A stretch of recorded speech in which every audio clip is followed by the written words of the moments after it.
你认为自己是真实存在的呢，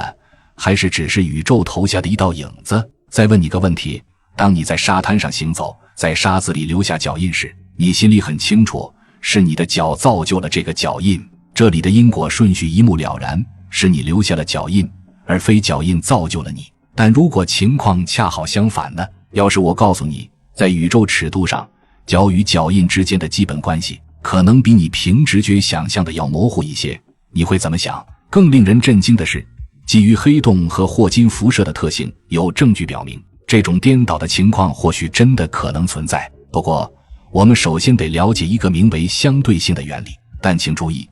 并非我们常说的那套相对论，而是伽利略相对论。1632年，伽利略·伽利莱首次提出这一理论，其核心观点是完全静止与匀速运动这两种状态本质上并无区别。想想有两个房间，一个在船上，一个在陆地上，两个房间都隔音且没有窗户。假设海面风平浪静，船完全没有颠簸，这两个房间唯一的不同就是一个在运动，一个静止。从房间内部，你能分辨出哪个在运动，哪个是静止的吗？你可能觉得自己能感知到运动，但事实并非如此。比如此刻，由于地球绕太阳公转，你正以11万公里每小时的速度在宇宙中疾驰。但如果你正坐在家里观看这段视频，你很可能会说自己完全没在动。事实上，伽利略发现没有任何实验能区分这两种状态。他还观察到，如果在船上掉落一个球，从你的视角看，球是垂直下落的，但从陆地上的人的视角看，球的下落轨迹却是倾斜的。伽利略意识到，倘若移除所有参考系，比如身处宇宙空间中，你根本无法判断是行星在向你靠近，还是你在向行星移动。根据相对论，这两种解读都是完全合理的。如果你曾在火车上望向窗外，恰好看到另一列火车突然疾驰而过，超过你的列车，或许就亲身经历过这种感受。虽然两列火车都在向前行驶，但另一列的速度比你乘坐的更快，而由于此时你失去了可用来对比自身运动状态的参考系，你可能会感觉自己突然在向后退。爱因斯坦则通过他的等效原理将这一观点进一步拓展。他同样以两个房间为模型，但这次聚焦的是引力现象。假设你身处一个无窗房间，漂浮在宇宙真空中，此时有人让这个房间沿着向上的方向加速，比如在房间底部绑上一枚火箭。如果火箭的加速度恰到好处，那么你在房间里的感受会和站在地球表面的房间里完全一样。换句话说，在引力作用下产生的加速度与火箭推动产生的加速度，二者无法区分。当然，前提是火箭运行时不会因剧烈震动让你感到不适。这两个原理都基于惯性的概念，物体在不受外力作用时会保持静止状态，一旦开始运动，也会保持匀速直线运动状态。要让一个有质量的物体改变其当前的运动状态，就必须对它施加一个新的力，否则它会一直保持原有的静止或匀速运动状态。但为什么在绑有火箭的房间里，人会产生受到引力作用的感觉呢？或许换个问法更合适，为什么我们在地球上会感觉自己像是被一枚火箭推着向上加速呢？地球显然没有在向各个方向膨胀，并带着我们一起扩张，对吧？虽然事实的确如此，但爱因斯坦发现，这两种感受之所以相似，是因为它们本质上是同一种现象，都是一种加速度。不过，还有另一种加速度形式，比像火箭那样对物体施加推力更能解释引力的作用原理。想想游乐园里的旋转飞椅，或类似的旋转游乐设施。如果你做过这类设施，就会明白改变运动方向也能产生加速度，而且这种加速度的力量不容小觑。当你靠在设施的围栏上，一旦设施达到一定转速，即便它保持匀速旋转，你也会持续感觉到有一股力把你推向围栏。这是因为在旋转过程中的每一个瞬间，你的身体都想沿直线运动，但围栏的弧形结构迫使你的运动方向不断改变。你的惯性试图让你保持原有运动状态，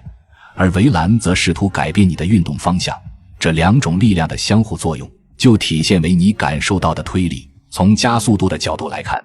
脚下的地球推着你向上加速与你试图向下加速，这两种情况并无太大区别。爱因斯坦意识到，这种由运动轨迹弯曲产生的加速度是解释引力作用的最佳方式。他提出了一个理论，物质与能量会使其周围的空间发生弯曲，就像把一个球放在绷紧的橡胶板上，球会让橡胶板表面变弯一样。物体的质量越大，空间的弯曲程度就越显著，而一旦空间发生弯曲，任何试图穿过这片空间的物体都会因空间的弯曲而改变运动轨迹。正如物理学家约翰·惠勒所言，空间告诉物质如何运动，物质告诉空间如何弯曲。对于质量较小的物体，其造成的空间弯曲非常轻微，但对于密度极大的物体，空间弯曲可能会剧烈到让靠近它的物体无法逃脱。这正是黑洞事件世界附近的场景。回到我们最初脚与脚印的类比，如果把黑洞比作脚，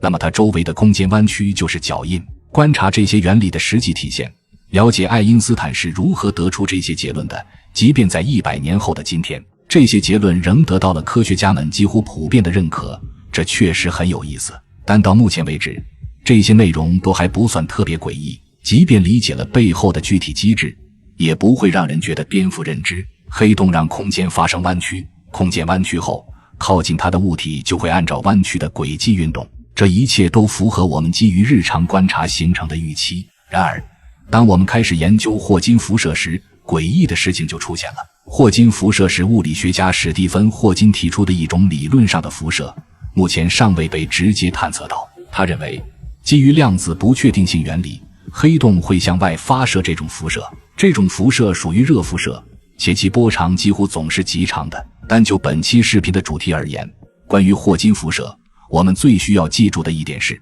它是非定域的。这意味着它并非源自黑洞本身，而是产生于黑洞周围的空间区域。需要明确的是，我所说的周围区域并非指黑洞起点之外，但仍在黑洞球体内部的区域。毕竟我们所知的空间概念在黑洞内部是无法定义的。记住，你看到的这个黑色球体其实只是无法逃脱的空间弯曲与可逃脱的空间弯曲之间的分界线，也就是事件世界。我所说的周围区域甚至也不是指紧贴事件世界的区域。有些人会说，有2个粒子在紧贴事件世界的位置突然出现，反物质粒子刚好出现在世界内部，于是坠入黑洞，而普通粒子刚好出现在世界外部，于是逃逸出去。但实际情况并非如此。事实上，霍金辐射可能出现的空间区域范围是事件世界的数倍之大，最远甚至可达数十亿公里之外。要知道，我们已知的最大黑洞，